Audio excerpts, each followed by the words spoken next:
Volvemos a Noticias Express aquí en CNN Chile. Son las 18:44 y para conversar justamente de un tema que ha sido una controversia nuevamente, todo esto relacionado con el plebiscito, porque la Contraloría dictaminó que las actividades informativas sobre el referéndum del 4 de septiembre no están dentro de las funciones que pueden ejercer los municipios. Tras esto, un grupo de alcaldes llamó al organismo a rectificar el dictamen. Para conversar sobre este tema, tomamos contacto con la alcaldesa de Peñalolén, Carolina Leitao. ¿Cómo está, alcaldesa? Muy buenas tardes. Hola Felipe, ¿cómo estás? Muy buenas tardes.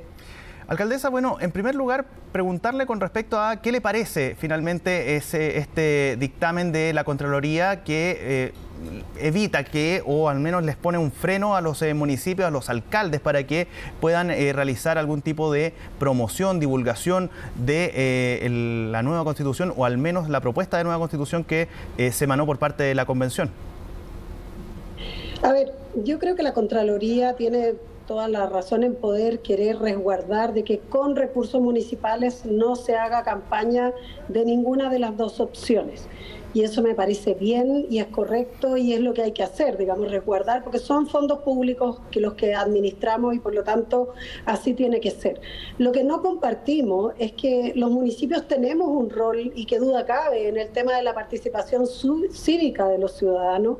Por otra parte, nosotros fuimos parte de este proceso de impulsarlo, de darle salida a una crisis social y política que estábamos viviendo, generando una propuesta política para que esto tuviera una salida a través de un proceso constituyente. Y el proceso constituyente es un acto ciudadano, digamos, y el plebiscito es un acto de ciudadanía. Por lo tanto, no cabe ninguna duda que los municipios debiéramos poder informar del proceso. Ahora bien, uno dice, bueno, ¿cómo se fiscaliza eso? ¿Cómo se hace? Yo creo que esto es igual que la libertad de prensa. La libertad de prensa existe, no existe censura previa, pero obviamente que sí deben haber sanciones en el caso de que alguien infrinja esa norma. Aquí debiese ser igual. Hoy día hay videos, hay fotos, hay mil cosas que uno puede tener como medios de prueba, donde uno podrá decir si hay algún alcalde o alcaldesa de ambos sectores que quiera utilizar recursos municipales para hacer campaña por una opción. Por supuesto que no corresponde y eso habrá que denunciarlo, pero lo que no puede haber, creo yo, es como previamente decirnos a nosotros que no podemos ser parte de diálogo ciudadano. Nosotros en la ley orgánica tenemos atribuciones en el ámbito de la participación ciudadana, y la participación ciudadana es algo bastante general, genérico, digamos, desde el punto de vista de cómo los ciudadanos se manifiestan y expresan en las distintas instancias de la vida cívica. Por ende, doy por entendido entonces que está de acuerdo, por ejemplo, con la sanción que se le impuso a algunos municipios de justamente realizar esta entrega de información, como se han defendido por parte de algunos alcaldes que fueron sancionados por parte de la Contraloría, y que fue quizás una salida muy mala con respecto a este festival que se iba a realizar en Valparaíso. A ver, yo no he leído exactamente cuál cada caso. Yo creo que si nosotros, por ejemplo, podemos organizar un foro, debemos resguardar que estén las dos opciones. Si hay un conversatorio, tenemos que resguardar que haya espacio para que personas que estén a favor o en contra puedan hablar y puedan manifestarse. Si se hace, bueno, hay actividades que se hacen por Zoom, por otros medios también, por supuesto. Yo desconozco, obviamente, que cualquier actividad que sea para una opción, por supuesto que no corresponde, porque a nosotros no nos corresponde nunca hacer proselitismo político con fondos municipales, y eso está establecido así. La Contraloría tendrá que evaluar. Entiendo que los municipios están haciendo sus descargos, a todos nos ha tocado alguna vez, y en el fondo lo que tenemos que, y siempre hemos respondido, es que no hay utilización de fondos públicos en la realización de las actividades. ¿Cómo hacerlo entonces? Por ejemplo, si alguna agrupación vecinal pide, por ejemplo, un espacio, se tiene que dejar establecido que esto fue en base a un préstamo, que no va a participar ninguna autoridad electa popularmente, y dejarlo de esa manera establecido, porque usted sabe que hoy día en la era del mundo digital, todo se sabe finalmente porque alguien sube un video, porque alguien saca una foto, por lo tanto todo se sabe finalmente, pues.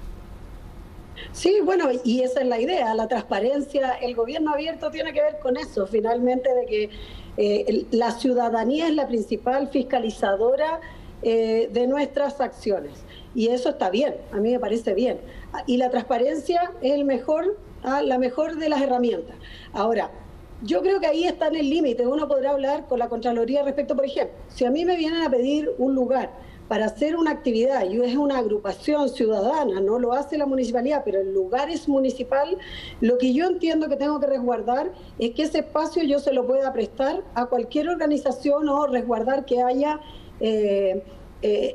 que sea equitativo en el fondo, y que si hoy día me lo pide una agrupación para hablar de un tema o con un constituyente, bueno, si mañana me la piden para el otro constituyente, se la tendré que entregar de la misma manera, el mismo espacio, con las mismas condiciones. A mí me gustaría llegar hasta ese punto, probablemente, y ahí la Contraloría tendrá que definir también cuáles son los límites. Probablemente, claro, si va un constituyente que ha sido y que va a hablar obviamente de su postura particular, o quizás nos tendrá que decir, saque más solo foros donde participen ambas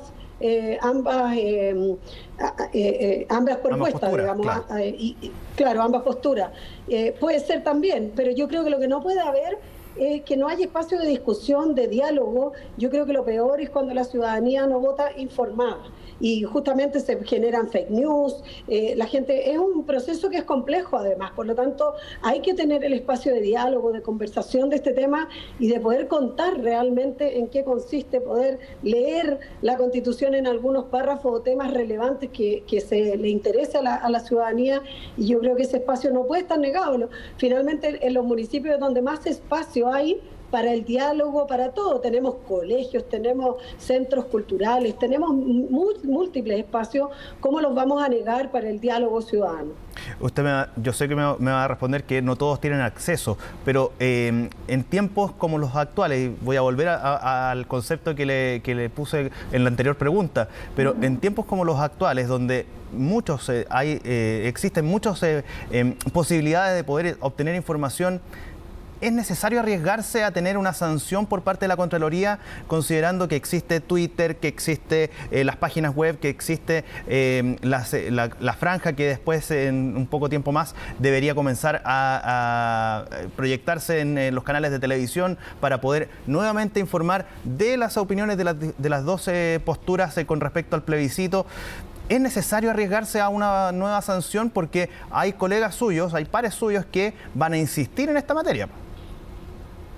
A ver, yo creo que la única manera de insistir es presentar una reconsideración a la Contraloría, porque uno no puede estar en rebeldía, digamos, creo yo, salvo que quieran ir a tribunales y que tribunales resuelva, que también es una alternativa cuando hay conflictos con los dictámenes o fallos de Contraloría, se puede recurrir a tribunales. Entonces, y los tribunales van a zanjar el tema desde el punto de vista jurídico, si tenemos o no la atribución. Pero yo, antes que llegar a eso, me gustaría más bien poder lograr que, a ver, los medios digitales también la Contraloría los fiscaliza. Ojo, si yo tuiteo algo o muevo algo en mi horario de trabajo, e incluso ha señalado lo de las redes sociales en un límite bien que yo al menos he discutido, pero también la Contraloría lo fiscaliza, tanto porque en el fondo también lo considera como parte de la gestión municipal muchas veces. Por lo tanto, sí, no es tan fácil, digamos, decir, oye, mira, si lo podemos hacer por esta vía. Por otro lado, lo que tú dices también es cierto, no todo el mundo tiene acceso, pero yo creo que lejos lo más complejo es el tema del tiempo del que se dispone para poder debatir. En redes sociales en general, sí, no se pueden explayar demasiado los temas, no se pueden explicar. La verdad es que la cercanía, la conversación, el diálogo del tú a tú, de que yo te pregunto, tú me respondes, yo te contrapregunto, eso presencialmente es insalvable, es irreemplazable.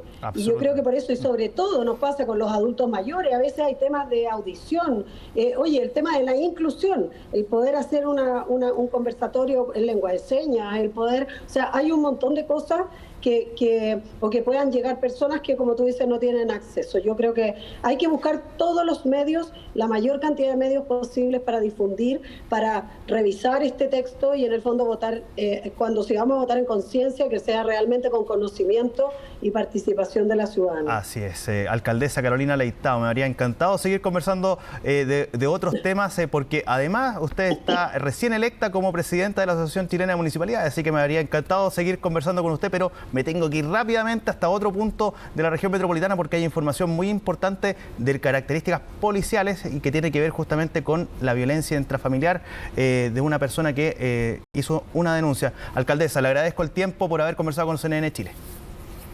Muchas gracias, Felipe, que le vaya bien, y también a mí me están esperando acá que estoy en el cumpleaños de mi sobrina Rosario.